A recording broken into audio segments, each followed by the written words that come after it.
once a week and usually twice a week. Alright, so let's get started. Today's case is absolutely off the wall, okay? It is going to knock your socks right off your feet, no doubt. And of course, I'm saying this with all due respect to the victims, and there are quite a number of victims here. So, this is the case that is often referred to as the incest murders, and it is very different from what you will probably think you're about to hear. So let's get to it. So we will start by discussing a man named Stephen Plattle. There's not a lot of information on his background, but he was born in 1975 in Levittown, New York. Now, side note, that is in Long Island, and it's in the same county where I live. And I didn't know that particular fact until I was really, trying to find all the specific details. After I heard the full story, I went back to see exactly where is he from, and I was shocked. I don't know why, but I was just like, I know where that town is. I've been to that town. Like I said, side note, doesn't matter. Okay, so that's where he's from. Levittown, New York, 1975. Okay. Now the only picture we have is the one I'm going to show you. It's from his high school yearbook. And a classmate of his who wanted to remain anonymous said that Stephen was quite a loner, a quiet kid. He was picked on because he used to wear the same hockey jersey almost every day, which is the one pictured in the yearbook photo. It's the San Jose Sharks. And although he didn't spend a lot of time really thinking about Stephen, after he heard the case, he looked back and he said, yeah, there was definitely something off about that guy. Alright, so that's all we have from his background. Now moving forward, 20 years later, 1995, he meets a girl online named Alyssa Garcia from San Antonio, Texas, which is extremely far from Long Island, okay? And he is 20, and she is 15. 1-5. So, we all know what that is, right? That is not okay. A 20-year-old cannot date a 15-year-old by law. And the situation, to me, just reeks of desperation. Not only can he not find somebody local or somewhat close by, he can't even find an adult. He is going for a child all the way down in Texas. Okay, so her parents don't seem to mind, and they get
skin and leaving black and blue marks all over her legs. And when he doesn't want to hear her crying, he puts her in a cooler, closes the lid, and will not let her out until there is pretty much no air left and he has to let her out. Can we just think about that for a second? I mean, how awful is that? Putting a crying baby into a cooler. I mean, I hardly think that would even block out the sound. Like, how sick is that? And pinching her. Why would you want to pinch a baby? That makes them cry even more. It's horrible. Alright, so Alyssa really loves her baby, but she knows that this is a horrible, horrible situation, so she puts the baby up for adoption at around 8 months old. And the baby is adopted by a couple who live in upstate New York, specifically in Dutchess County. And that is that. And Alyssa stays in the marriage, and after many years pass, she decides that they've both grown a bit and matured, and it would probably be okay to have another baby. So they have one, and then they have another, both girls. But Stephen, although I don't hear specifics about abuse to them physically, that doesn't mean there wasn't any, but I didn't hear any. But he has a horrible temper, and he is always screaming and slamming things around and breaking things. So they are all walking around on eggshells at home. Now, let's move to the year 2016.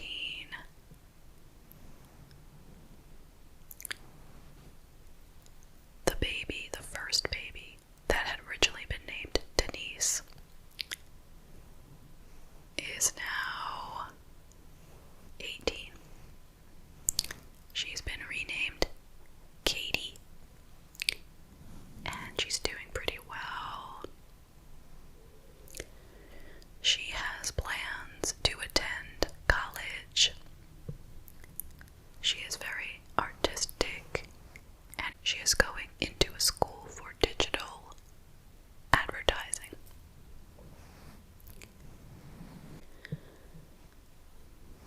So this summer, before college, she is interested to find out about her birth parents.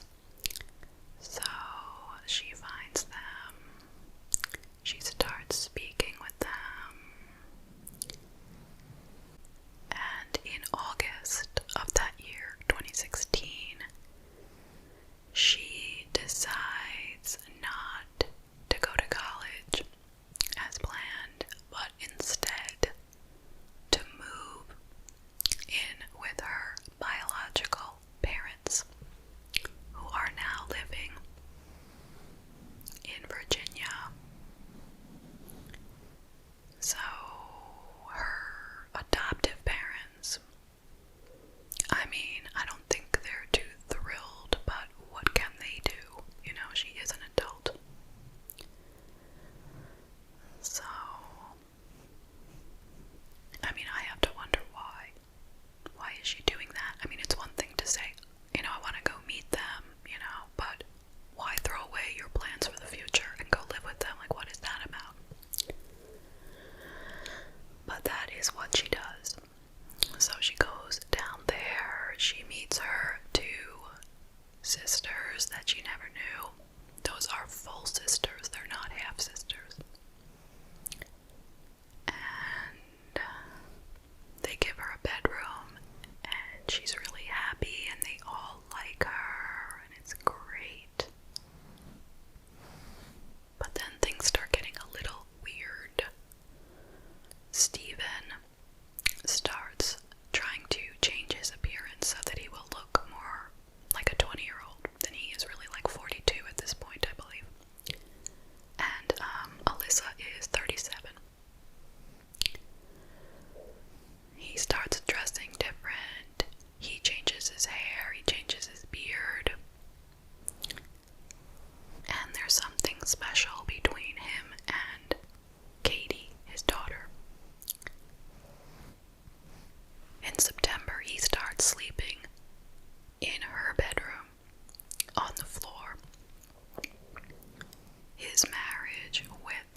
baby was given to Stephen's mother for custody. I do not know why. Why did they choose her?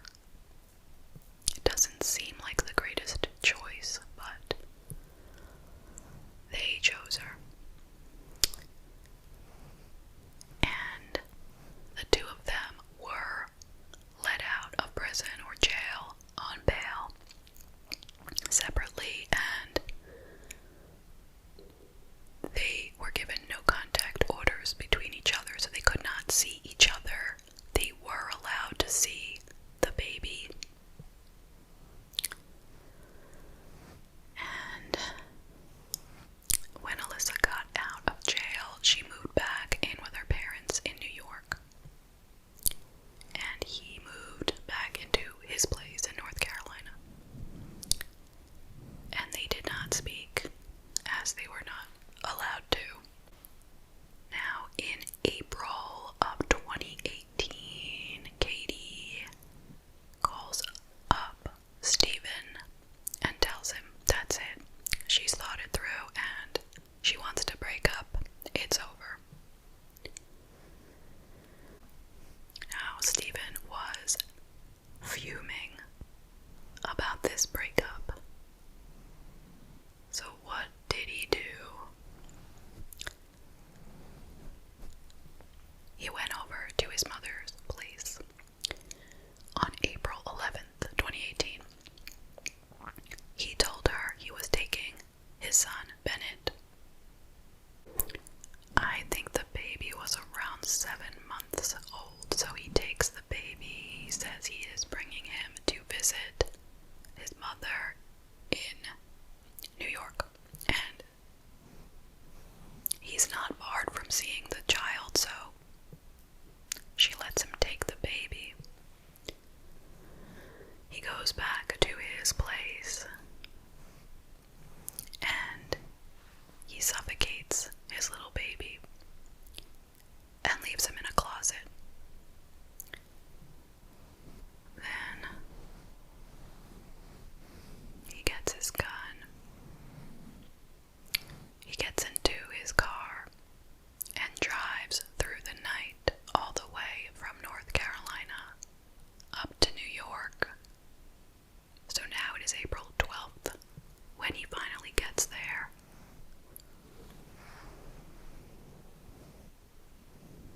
And he knew Katie's routines. Once a week, I believe, she would go with one of her parents to visit her grandmother in Connecticut, which wasn't too far from them. So he waited for them, waited for Katie and her father to come out of the house. They got in the car and they started driving to the grandmother's.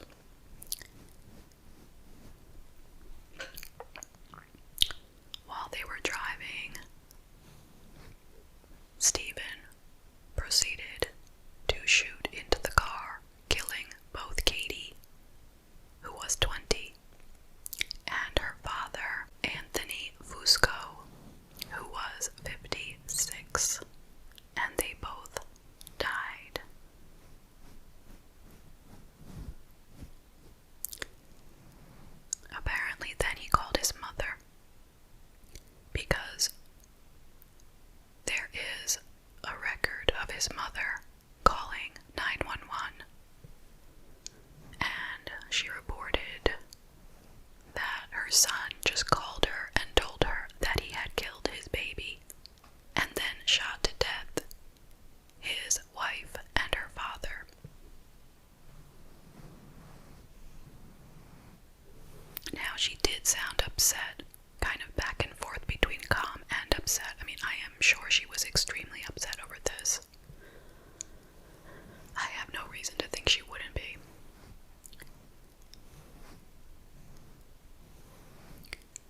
shows